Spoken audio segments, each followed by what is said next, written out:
Podcaster Ranveer Allahbadia को supreme court से राहत मिल गई है। ये खबर आपको बता दूं, उनकी गिरफ्तारी पर सुप्रीम कोर्ट ने रोक लगा दी है।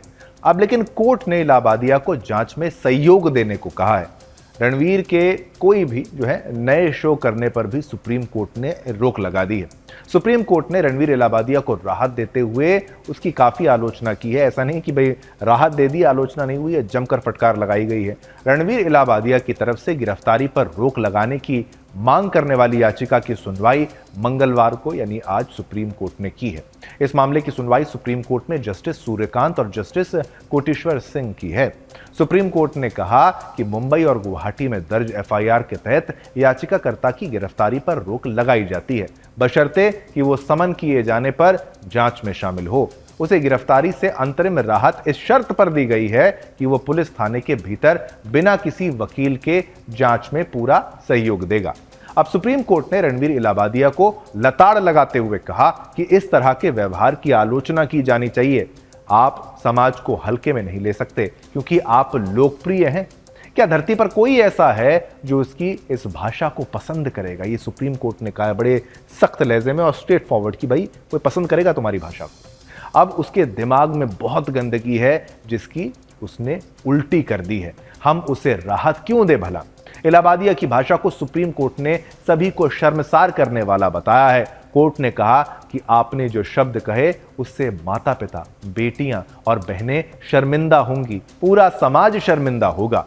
आप और आपके साथी निचले स्तर तक गिर चुके हैं। अब मामले में कानून का पालन होना चाहिए। सुप्रीम कोर्ट ने कहा कि रणवीर इलाहाबादिया एक गंदे दिमाग वाला विकृत मानसिकता का व्यक्ति है। ये टिप्पणी देखिए सुप्रीम कोर्ट की। सुप्रीम कोर्ट ने इस बात पर नाराजगी जताई कि केवल 2 एफआईआर के बाद ही रणवीर इलाहाबादिया तुरंत सुप्रीम कोर्ट पहुंच गया।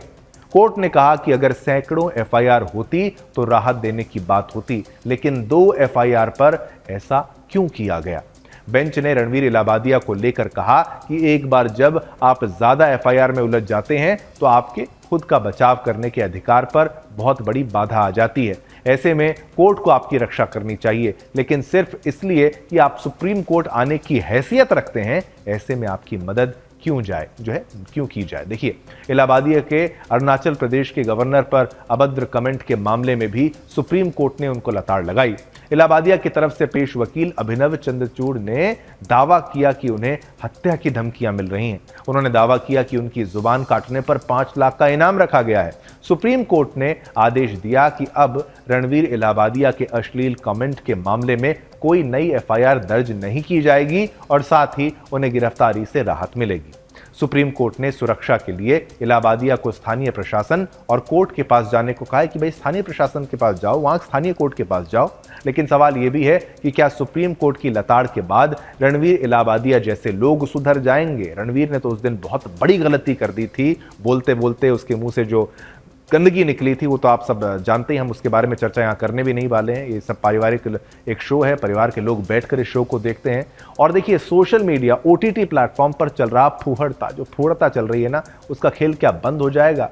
आप ओटीटी देखते हैं, बहुत एंजॉय करते हैं, हंसी मजाक के कार्यक्रम देखते हैं, बहुत एंजॉय करते हैं, और उसमें 90% या 99% आज की डेट में गालियां होती हैं। तो क्या वो गालियां सुन के अगर आप हंसते हैं तो आपको अपनी मानसिकता का भी इलाज वो कराना चाहिए। ऐसे शोज को ना देखिए जिसमें केवल गालियों के दम पर, ऐसे यूट्यूबर्स को ना देखिए जिन्होंने गालियों के दम पर ही मशहूरियत हासिल की है, मशहूर जो बने केवल गालियां दे के। अब सुप्रीम कोर्ट ने रणवीर इलाहाबादिया को लताड़ा है, गिरफ्तारी से बचा लिया है, अब शो करने पर रोक लगा दी है, लेकिन गंदे दिमाग वाला बताया है और उनके साथी को निचले स्तर तक गिर चुका हुआ बताया। आप में से बहुत से लोग ऐसा सोचते होंगे कि देखिए, हम भी इस तरीके के एक यूट्यूबर बन जाएं और किसी फला शो में जाके मजाक कर दें, किसी के माँ बाप के बारे में कुछ भी हद तक गिरकर मजाक कर लें, लेकिन एज अ सोसाइटी, एक समाज के तौर पर वो चंद पैसे तो कमा लेते होंगे,